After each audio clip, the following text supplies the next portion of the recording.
morning, good afternoon, good evening, based on the time zone you're watching this video. My name is Victor Monga.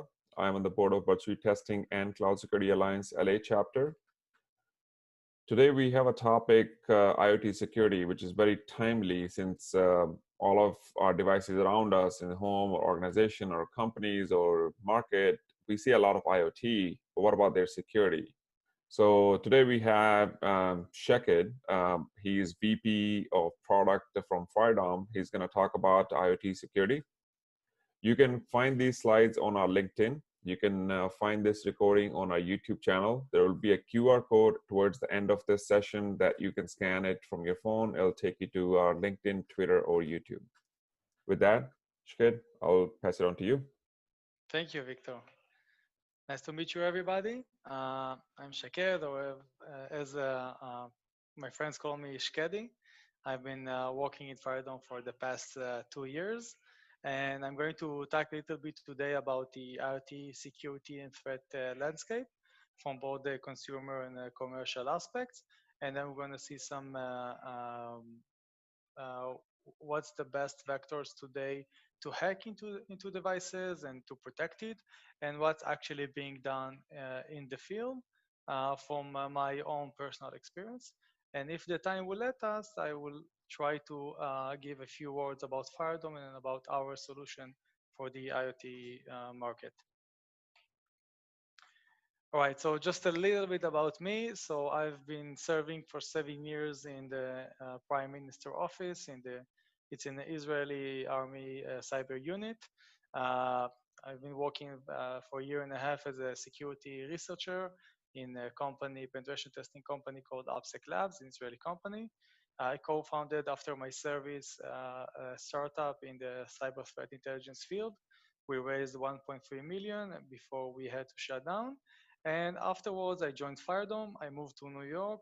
And today I'm serving my previous commander, used to be my commander in the Army, and now is my CEO as the VP Product and Research at FireDome. I don't have any kind of academic background. Matter of fact, I never finished high school. And I had to try and study in different high schools before I found out it's not for me. All right, so what is IoT? Let's start from the beginning. Let's start from scratch. So IoT is just it's a parenthesis for Internet of Things, and also just the components, the devices that surrounded us up until today that now are becoming connected to the internet, right? They're becoming smart. That's why we're saying smart homes, smart devices. And it can be temperature sensors, robotic arms in factories, can be alarm systems, security cameras, even pet feeders and light bulbs. And by using those capabilities that now those devices can be connected to the internet, we can improve our life much greater, reducing costs in our businesses and generating and increasing our revenues. Already today, 1 in every 3 homes in the US is considered to be a smart home with smart devices in it. And almost in every factory today in a hospital, there is IoT components that help the factory owners to improve their business. All right, so this is just some of the examples for the different utilities we can use IoT devices for. All right, so just to give you an idea, this is the growth of the IoT devices up until today, according to NCTA, and it's growing very rapidly, very, very rapidly. And with that, I would want to try and give in one slide the basic architecture for every IoT device out there. So on the left side, we have the IoT sensor, which is, you can think of it like as a small device. It can be a temperature sensor in a refrigerator or in a hospital.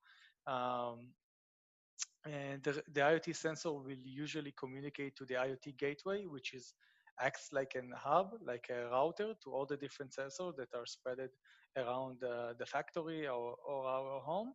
The they're communicating to the IoT gateway, usually using Wi-Fi, Bluetooth Low Energy, Z-Wave, Zigbee, and so on.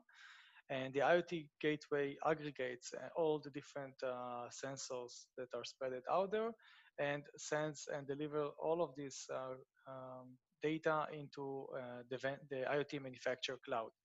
The IoT manufacturer cloud is conducting all the business logic algorithms, optimizing the data, finalizing it, analyzing it, and then display it to us, the end users, whether we are businesses or consumers, in a web app, in a mobile app, in a way that is convenient for us.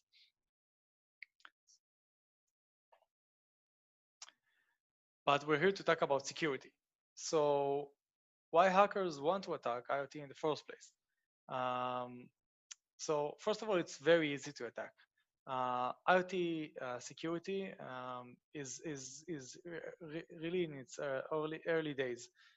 Since it's something that is pretty new in the world, there aren't a lot of there isn't a lot of focus on security yet, um, and we see that a lot, and we'll see some examples later on. It can have a high monetary gains. So since there are so many IoT devices, we're talking about it by 2025.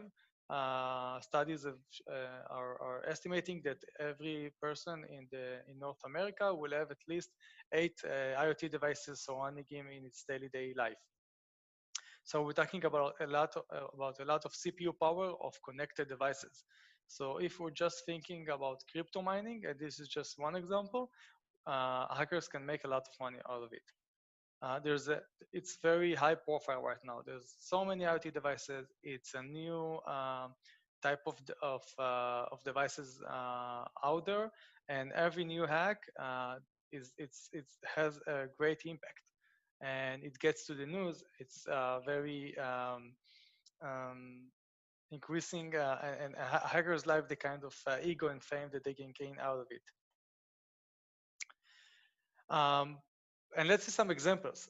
So it's not only the small guys, the cheap, maybe Chinese or unknown brands.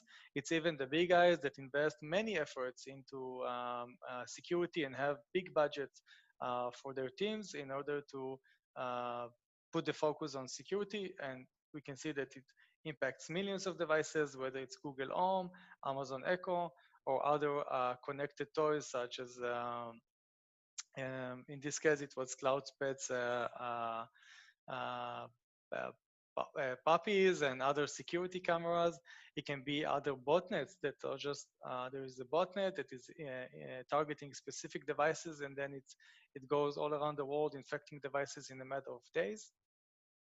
There is a lot, and it's already happening. And much more than that, right? In 2019, Kaspersky signed an increase of 300% in attacks for IoT devices. So hackers understand there is a new lucrative ground for them. But let's talk about the risks themselves. So on the right side, it's just a funny joke about what hackers can do when they hack your smart devices at home, which is nice and maybe can be funny. But on the left side, it's something that is a bit more serious. So there is this fingerprint-based lock that can be locked remotely with your phone or by using your fingerprint, and it's meant to be used by consumers. And you can see that it's in this YouTube channel, a security researcher found a vulnerability and is able to remotely, just by being physically close to a fingerprint lock, to remotely open it by just executing his exploit, is pressing enter, and then the lock will open. You see the green light, and the lock is open. For more details, you can see in the slide later on when Victor uploads it. But this is another example. And it can be even more severe than that. Nest cameras got hacked twice, spooking babies' parents and the babies itself, spying on them, life-threatening situations such as pacemakers that are connected, and even smart ovens that can be lit on fire. And LG announced a HomeBot, a vacuum cleaner that can be work for you as the security guard for your home. But they had a vulnerability that allowed the hackers to use this security guard feature to be a spy in your house. And I think it was Cisco or Checkpoint that showed how they can spy on people's homes while pretending to be cleaning their house. Smart TVs are just an everyday computer. They have their own operation system. They have their own TCP/IP stack. They are vulnerable as well for many different attacks. And this was another smart vacuum cleaner that allowed hackers a view inside the house. And this is just from 3 months ago. So this was the consumer aspect. But what about the commercial ones? So this is a real example from a central heating system that was taken down in Finland by hackers that targeted this IoT system. HVAC systems that got shut down and was remotely accessible as well. A smart meter that was able by hacking it to kill the grid for the entire building. And by the way, those are examples for things that actually happened, not just vulnerabilities that were disclosed, which are much greater in numbers. And this our hackers were able to hack a closed secret camera network in DC, and then shut down the cameras and ask for a ransom. Sony got hacked as well for their own CCTVs, but by malwares like Mirai. And in the end of the day, for the commercial businesses, uh, this kind of news articles are causing really bad PR. Consumers all around the world, when we're speaking with consumers and trying to understand their concerns better, they are still talking about the Nest camera hack because it reached CNN, it reached Fox News, it reached everywhere. And then the IoT manufacturers, sometimes they even need to do a recall, which means that it costs a lot of money and it's a really bad reputation. And from that, usually the customer trust is broken, not only on a specific device or a model, but usually in the entire brand. And that is something that, sorry, that usually vendors, of course, do not like.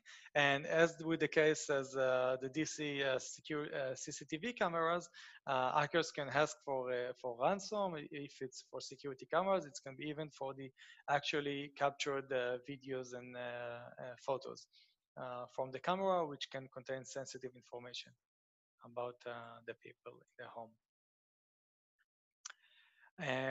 So this was the reality in the field, but what consumers are actually thinking, and this is from 3 studies we've collected, and right now we're conducting a very big research together with Parks Associate, and you can see a frightening number that, or an opportunity. 28% of the people who do not own a smart device will not buy one due to security concerns. And to put it in a different way, there is a third of the market that is just waiting to be penetrated if you could convince him that your device is secure and that you put your focus on privacy. By doing that, you can reach much greater market share and increase the revenue. On other studies, we've seen that people are willing to pay more for a more secure device. So we have a quick question. Yeah. So the question is it better to use IoTs with Wi-Fi versus Bluetooth, or do you recommend one or the other, Bluetooth versus Wi-Fi for IoT? Okay, it's a interesting question. So I think it depends on the use case of the device. So if you're talking about SCADA systems or LACs that are using Bluetooth, then close proximity will be your vulnerable weak point. So it depends on the kind of house you have, on the kind of the type of the use case where it's being applied. Usually, Wi-Fi will mean that is much in a greater risk because it's connected to the internet and there's many more attack surfaces and many more hackers understand how to hack and can reach Wi-Fi based devices than Bluetooth or Bluetooth Low Energy. But from the IoT manufacturer side aspect, then they will prefer the Wi-Fi based devices, and that's why we see much more devices out there in eBay and Amazon and Walmart because they give much more insight and information to the IoT manufacturer, and that's why they want to sell us connected devices, which is something that is very legitimate because they improve their service and their products for us. But with this kind of power comes great responsibility. Yeah. Okay, thank you. Yeah, sure. So what hackers can gain from hacking to devices, we saw that they can do it and they actually are doing that, but why? So as we said, first of all, they can ask for ransom as they're doing today with ransomware on our PCs and servers. Um, and whether it's enterprise, commercial, small office, home office, or just our personal computer. They can reach very interesting data that they can later on sell on the darknet or to other business competitors. So if they hack into IoT devices, now they can reach another enterprise network or gain insights from that specific IoT device. Security cameras will be the best example for that. But it can also be even routers, which are considered IoT devices as well, or other network equipment. Crypto mining, we're seeing hackers today installing crypto miners on devices, combining with the IoT malware built in with it a crypto miner automatically. So they're understanding that, and we see it on the field. Doing some shorting options on the stock market. There was at least one example that we've seen with AMD. Or a very popular option, it's lease or rent the hacked devices, what we call IoT botnets to other hackers for dollars. That is something that we see a lot. So because hackers, once they found a vulnerability in one IoT device, usually this IoT device is very common.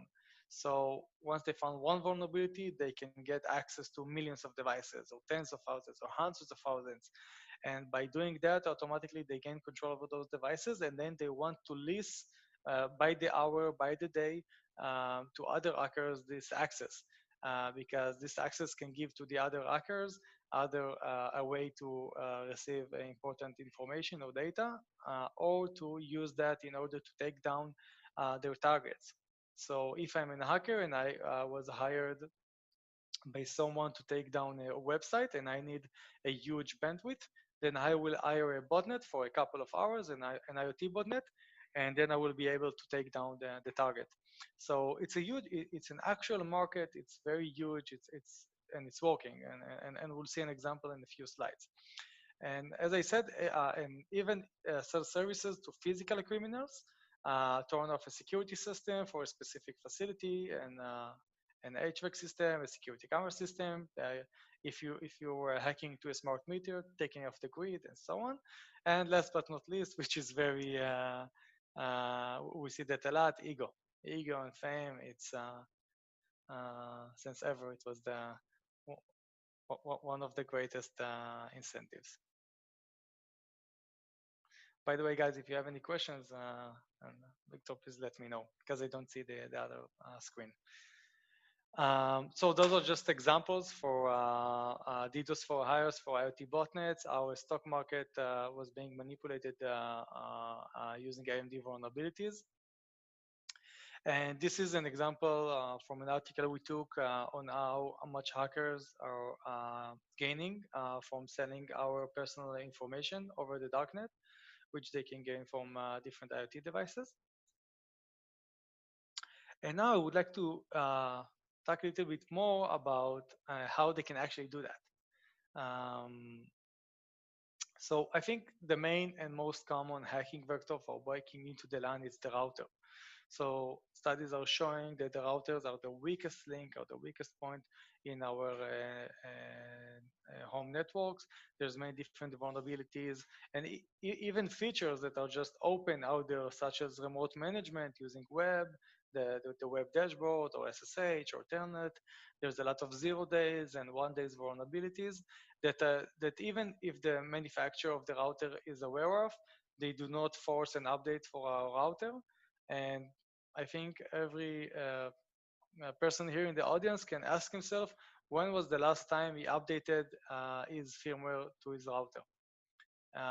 And that's why, and the answer to that, that's why our home networks are so vulnerable.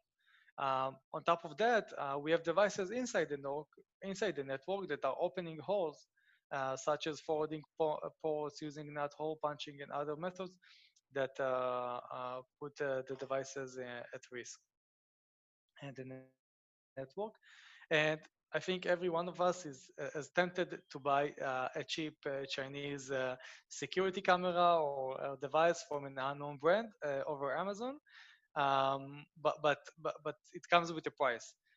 Those kinds of devices usually do not have firmware updates, or they do not force firmware updates, and the user needs to do that on purpose to update his device, and they do not monitor for vulnerabilities, meaning those devices usually stays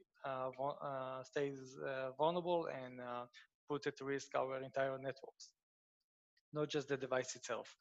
DNS binding is a popular method as well. If somebody wants to read a little bit more, just Google it. There's a lot of examples.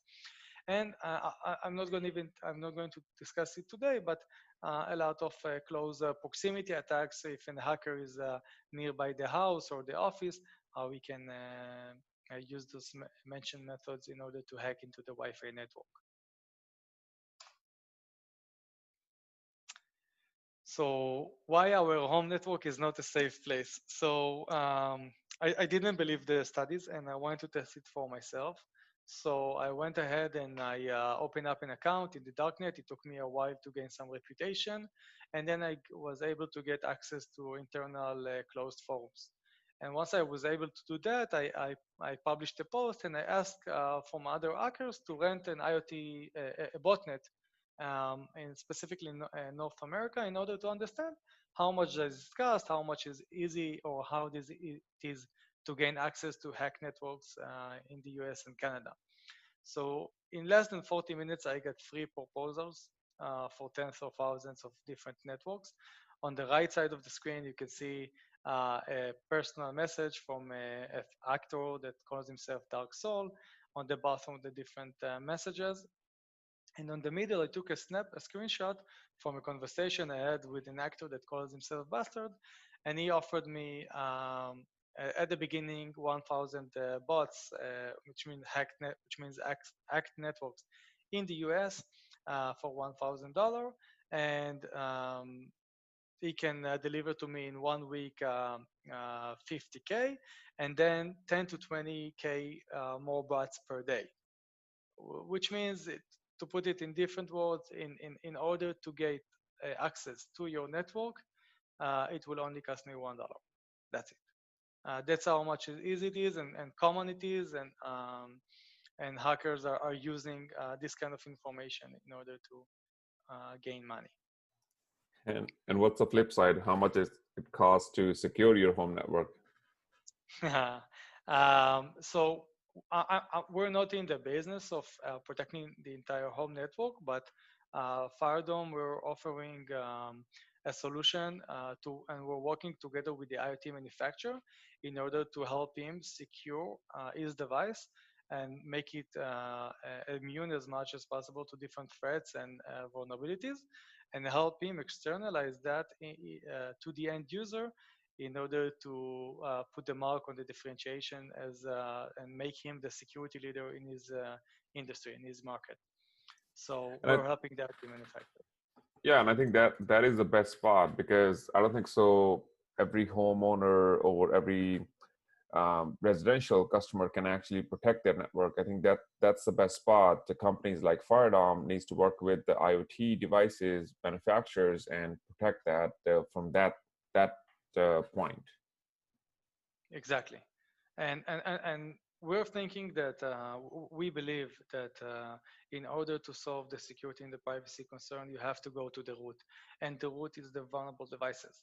And in order to protect the vulnerable devices, such as everybody here that is attending this webinar or watching it, has an antivirus on his computer. The same goes for IoT devices. That's why you need a proactive solution to protect the devices.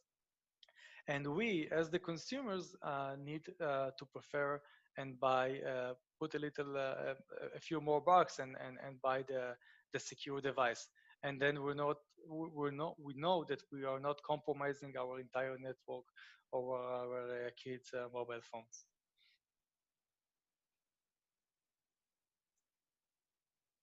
Great. So a little bit technical, but I would like to explain to you all how an IoT malware actually operates and what's the life cycle and the cyber keychain of this kind of malware. So the first part is the reconnaissance part, where IoT devices, where the malware usually scans for IoT devices. It can be from the internet, it can be from an exploitation server, or it can be from just another IoT device that it already hacked into it. And it's looking for other IoT devices. And once it finds an IoT device, it's doing scanning, such as port scanning methods, in order to find potential attack surfaces. Once it finds an attack surface, it will usually try to automatically hack it. So if, for example, it's an SSH console, then it will try to brute force it and until it succeeds. Or sometimes there are already the hacker who built the malware is already familiar with different vulnerabilities and is embedding the exploit for those vulnerabilities inside the malware. So we see malwares today that are equipped with dozens of different exploits and are just looking for those specific type of devices, and then they hack it together with other hacking methods for the more general IoT devices. Once they are able to exploit a device, usually the shellcode that they are able to execute will download the malware itself onto the hacked IoT device and then install it. Once it downloads the malware and executes it, the malware will start running on the hacked IoT device, install it, and then and then it needs to communicate to its command and control server in order to receive commands from the hackers, from its hacker. Once the malware does that, it gains control over the new hacked IoT device, and then it goes around and starting to look for more IoT devices on the network. So, for example, a malware that is starting from the internet will find a router that is vulnerable, will hack the router. Once it was able to hack the router, now it will look for other devices inside the network and will hack them as well. And this part of network propagation, I think almost all of the new malwares, all of the new variants that we've seen are using methods of different methods of the network propagation. So from the IoT manufacturer aspect, what are the security challenges? And this is a list that I collected and wrote from my own personal experience from meeting with different prospects and customers in the market. And I think the number one, there's much more IoT devices. There's a lot of them, and it's much harder than for PCs to track and manage than PCs because, for example, for an organization today, usually they have between thousands to tens of thousands of different PCs and servers to manage. With IoT device, with each model that you manufacture, we're talking about tens to thousands to millions, or even tens of millions. So keep track of all of that, it's much harder. Now, on top of that, the methods that are used today are usually the security best practices, or what we like to call security by design, which is very static. And it cannot overcome new malwares that are being published. Almost every week we see a new variant for an IoT malware that is being published. Security by design is being conducted when you develop the product for the first time, and it's not enough to combat those kinds of threats. Now, the other part is constrained devices. We're talking about sometimes devices that are very low on resources, very low CPU, very low RAM, and the IoT manufacturers just want to use this device for its sole purpose in order to reduce their cost for the hardware. But on the other hand, those devices are connected to the Wi-Fi, and they're opening ports, and they have the same attack surfaces as our phones and tablets and TVs and computers have.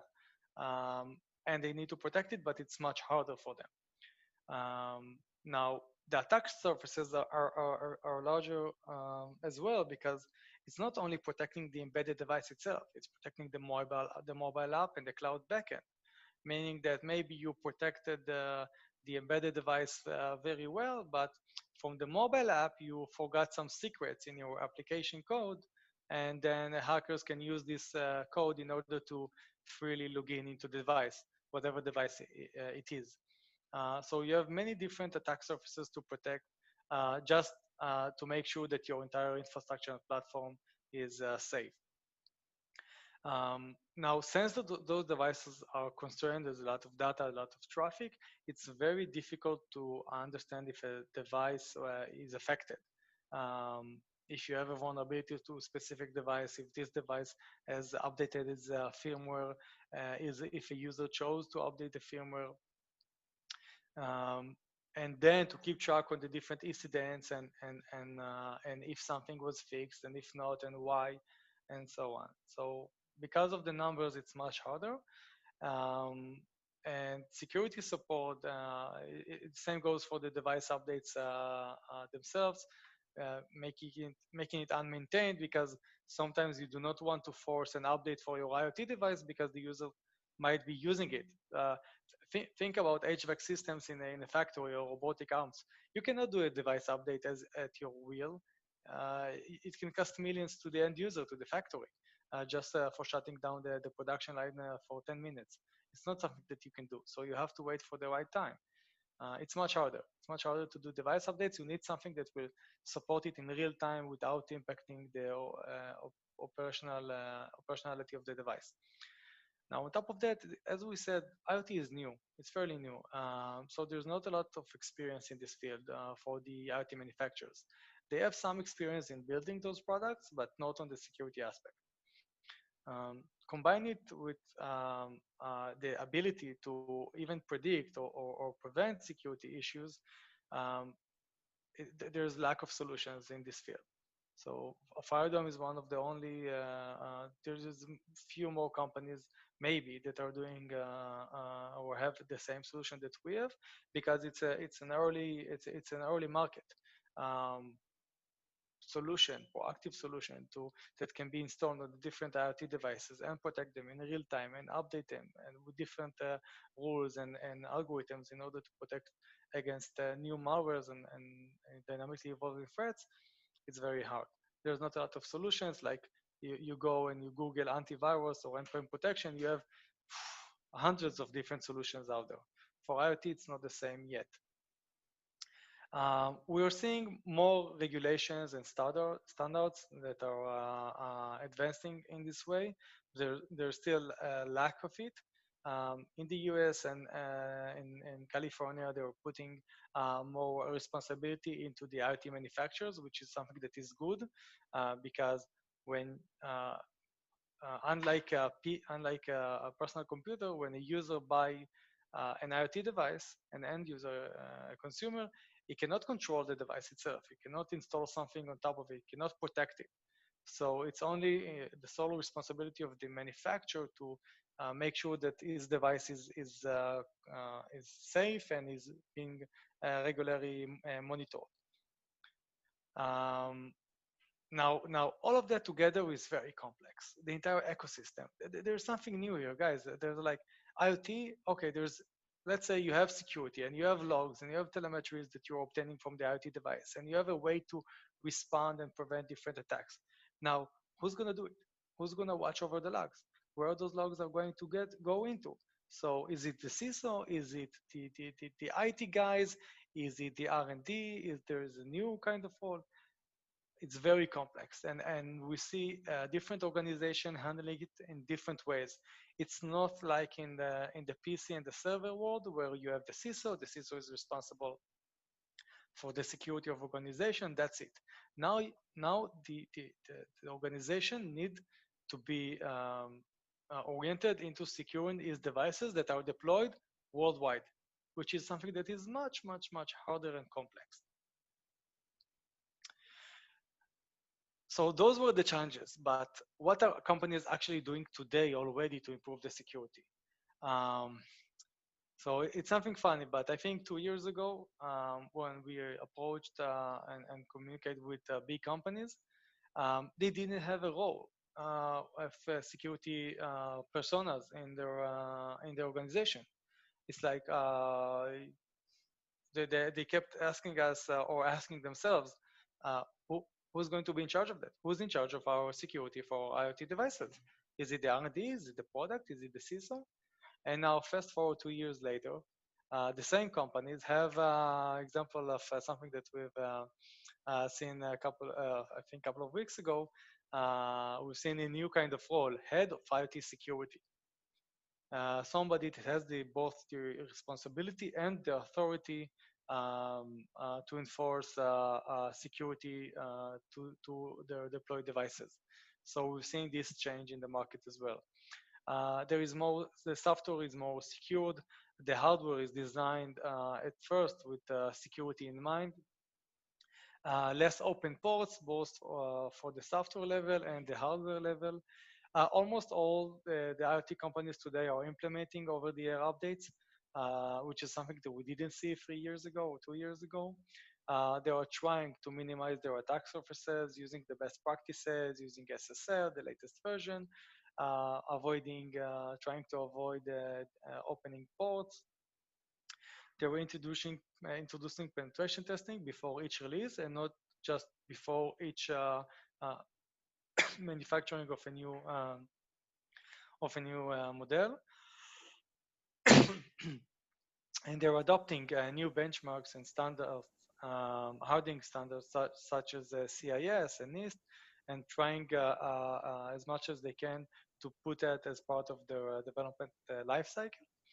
And they're starting to monitor for events and activities more on the operational side, not on the security side yet, but even with that, it gives lots of insights for the security aspect as well. And we have seen very few companies that have started to introduce proactive security approach or some kind of a proactive security solution inside their devices that are designated for both consumers and commercial users. We have a question, Shkedi. Yeah. How will the consumers know the device is secure, the IoT devices, if they have it implemented in their home or offices? How can they test or check and rely on the manufacturer's security? Yeah, that's a great question.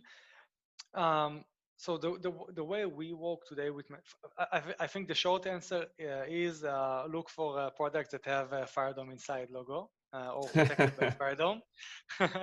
But the real answer is that each company that we work with have other methods to externalize their focus on security. So sometimes they create their own secured brand or differentiating different devices. But I think generally you need to look for those companies that are talking about security, that are putting that in their front pages, in their main pages, in their package of the IoT device, and look how much they are concerned about it themselves.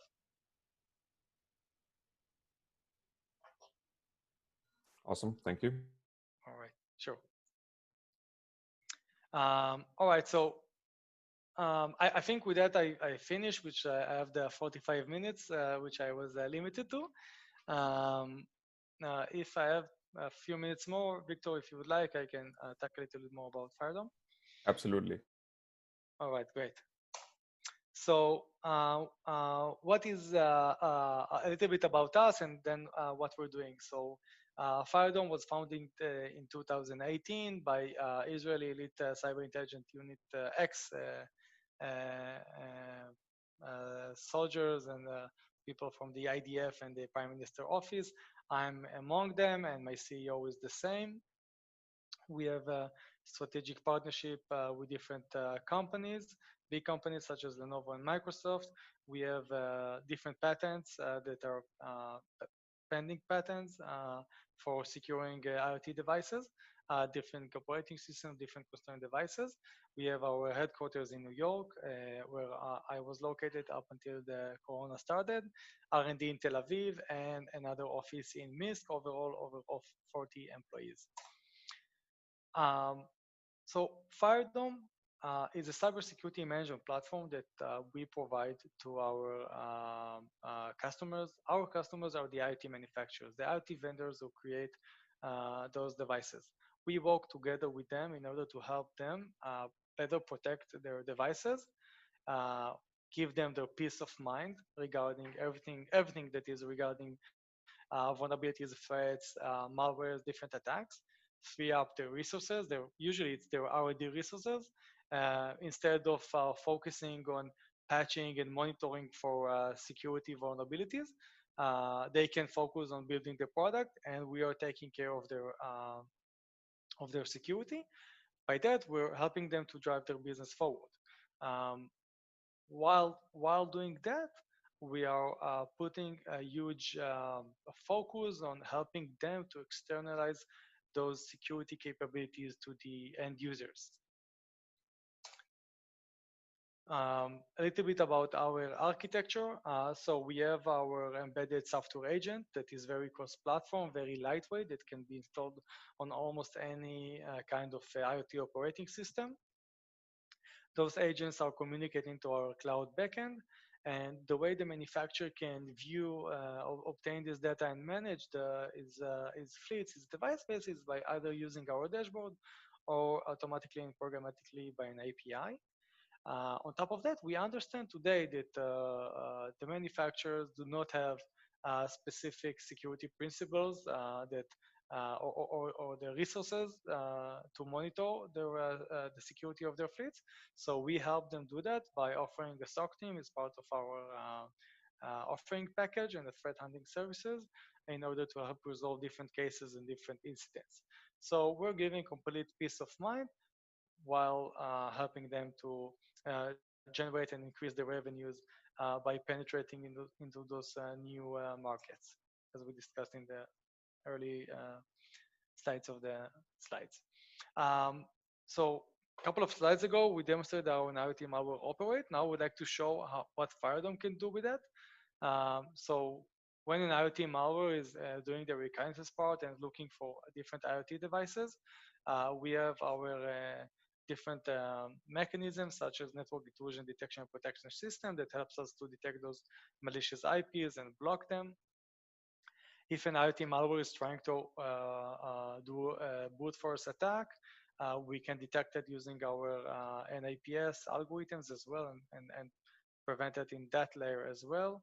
If we see some kind of an exploit or vulnerability being exploited using a shellcode, we see this behavior and we see that it's abnormal with our engine that is embedded inside our agent.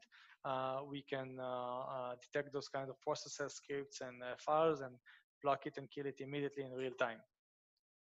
Now, if a malware is already running, we have our core mechanism, which is the signature-based protection that allows us to detect the malware in real time and kill it. And if the malware is trying to communicate to its command control server, then we can block this type of communication using our domain whitelisting, communication enforcement. We detect this type of domain as hostile using our threat intelligence engine. And overall, we have many different layers of protection against the different phases of the IoT malware cyber kill chain. And that's how we help to the IoT manufacturers the use case to protect the device. If there are any more questions, I'll be happy to answer. Yeah, so one question we have is, what advice would you give to IoT developers? So first of all, follow all the security best practices. Even today, some vendors are not implementing those best practices, even though it's very, very important. Um, Try to monitor as much as you can for yourself at least once in a quarter for all the different packages you're using in your device, different holes, see if there's any kind of new CVEs for the code repositories you're using, conduct penetration testing before each GA, and look for ways that you can constantly monitor and collect logs for your IoT devices, even if they are already deployed. Of course, one of the security best practices is to be able to deploy over-the-air updates. So I think this will be my number one package that you need to do as your responsibility as a developer. And from the other side is go to your product manager and ask him to contact FireDome. Alrighty, that works. Okay, all right, let's go to the next slide. I finished from my side. Okay, yeah. I think there should be a next slide where we have a QR code. Yeah, there we go. All right, so again, everyone, if you would like to get an access to this slides and also recording, please go ahead and scan QR code on the screen. It'll take you to our LinkedIn, Twitter, and YouTube channel, and this recording will be available on that. Shikari, thank you so much for insights about IoT and IoT security. We'll definitely be horrified when we see IoT devices next time and think of FireDome. We'll think of FireDome as well. So thank you. All right. Thank you, Victor, for